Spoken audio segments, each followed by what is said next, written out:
I've invested a lot of my own money into organic and sustainable farming, into converting American farmland to organic. And I'm here to dispel some misperceptions about organic food. There's this prevailing notion that organic farming is more expensive and less efficient, right? And that we need industrial agriculture and factory farms to feed the world. Well, I'm here to dissect some of the assumptions behind that logic and to share some information that leads to a very different conclusion. We all know that organic food is expensive. This is fact. And it's logical to therefore assume that it's for the 1%, the foodie elite, the rich people, not for ordinary people. Well, that's actually not correct logic, and I'll show why in a second. It also leads us to assume that if organic food is expensive, organic farming must be more expensive, which then leads to wonder, surely it can't feed the world, and back to concluding that it's only for the 1%. Well, those assumptions actually are wrong as well. The idea that organic food is only for the rich, only for the 1%, is a powerful one, with huge implications on both business and policy. And we need both business innovation and policy change in this country to support organic. Think about it. If you're a business person or a politician, the way to be successful is to come up with products or policies that cater not to the 1%, but to ordinary Americans. And so we need businessmen and policymakers to recognize that organic food is not just for the 1%, it's for everybody. It's for ordinary Americans. And the first step in that change is to change that perception. So who is buying this expensive organic food? Who in America is buying it?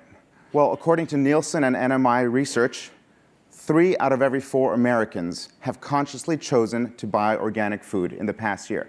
Now, some of them might have only bought a single organic product, but there is a subset that are so-called devoted organic shoppers that represent the vast majority of all organic food consumption in this country.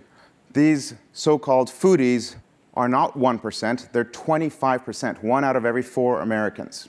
Now let's look at these elite foodies. What does the elite foodie look like? 2 out of 5 of them have an annual household income of less than $50,000. 1 out of 5 has an annual household income of less than $30,000. These elite people are about 20% people of color and another 15% Hispanic. 6 out of 10 of them shop at Walmart. How does that profile compare to the general United States population? It's exactly the same. The general US population is about 2 out of 5 income less than $50,000, 1 out of 5 income less than $30,000, about 20% people of color, 15% Hispanic, and about 6 out of 10 shop at Walmart. In every respect, the foodie elite who are buying organic are the average, ordinary American. And it's 1 out of 4 Americans. And they're already buying organic in spite of how expensive it is. Just imagine how many more Americans would be buying organic food if it wasn't so damn expensive. Well, we actually know some of the answer to that. Walmart asked its consumers and found that 91% of them would be buying organic. So why is organic food so darn expensive? It must be because organic farming is more expensive, right? Not true. Organic farming actually saves a ton of money on a lot of very expensive inputs. Fossil fuel is expensive. Fertilizers are incredibly expensive. The chemicals, the antibiotics that are used by factory farms, these things are very expensive. Not just their externalized costs, but their actual dollar costs are very high. Well, so maybe organic farming saves money, but perhaps it produces less food. That's not necessarily true either. Now, this is not a blanket statement. It varies by crop and region, but there are a lot of ways in which, when done right, organic sustainable farming can produce more food.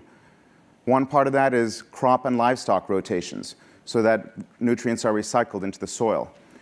Growing multiple crops at the same time, increasing the revenue of the land. Exploiting natural synergies. One of my favorite examples of this is sheep and asparagus. Sheep love to graze, but they do not like the taste of asparagus. And so when the asparagus farmer has a weed problem, rather than spending a lot of money buying a chemical herbicide to spray in the field, they can invite in a sheep farmer. The sheep will clear the weeds. The sheep farmer gets free pasture for his or her animals, and the asparagus farmer gets free weed control. and the sheep add fertility to the soil.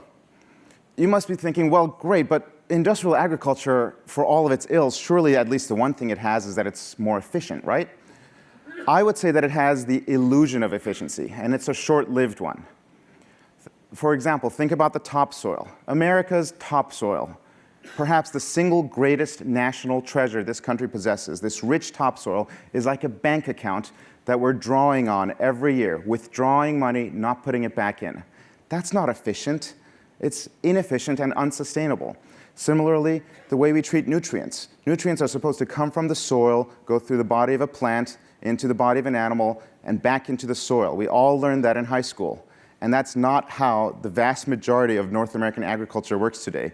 Instead, we're mining minerals in Morocco, shipping them across the Atlantic, spraying them on the fields, only to have them wash off into the waterways and end up in dead zones in places like the Gulf of Mexico. That's not efficient. It's incredibly wasteful, not just ecologically, but economically. Similarly, what I said earlier about fossil fuels, antibiotics to feed the factory farm animals, and all of this to increase the yield of corn and soy, crops that humans don't even actually eat. We're maximizing the yield per acre of corn and soy, yet the vast majority of American farmland does not feed humans. It either is used to create ethanol or to feed livestock. About less than 10% of the corn crop in this country actually goes to feed humans. This is the system that is supposed to feed the world? Well, it's actually not feeding the world today. If you measure, the right way to measure productivity in agriculture is not yield of corn per acre or soy per acre, but the yield of human food per acre. And when you measure how much human food is produced per acre, America is not a leader. We're not even average. We're behind the world average, and we're behind countries like India and China that are doing a much better job of feeding the world population than we are. So if you're smart, you'd realize what's really behind that stat is the fact that these other countries consume less meat than America does. And so who's going to produce all of the increasing appetite for pork in China? And surely American industrial agriculture and factory farms are going to step forward to supply all the meat. Well, I'm not sure that's true either. The leading exporter of pork in the world today is Denmark. Denmark is a country that has for many years banned the use of subtherapeutic antibiotics in livestock. One of the most disgusting and reckless practices of American factory farms has been banned in Denmark, yet Denmark has continued to maintain high yields and low prices for their pork and is the #1 exporter of pork to places like China. Ironically, China has recently banned pork imports from several US pork producers because of the use of antibiotics. The real question, though, is what's the most efficient way to produce food if people are going to eat more wheat? Well, if you look at 1 acre of corn, 1 acre, it can produce about enough corn to feed 1 head of cattle. This is an approximation. This is not very exact math. That same acre, I wouldn't advocate planting organic corn to feed the cattle. That same acre can produce about enough grass to feed 1 head of cattle. Now, it's not an exact math. I'm approximating, and there's a lot of other things that change the equation. Corn is a more efficient crop in a lot of ways. It's a wonderful crop. It allows for a lot more control. It has less seasonality.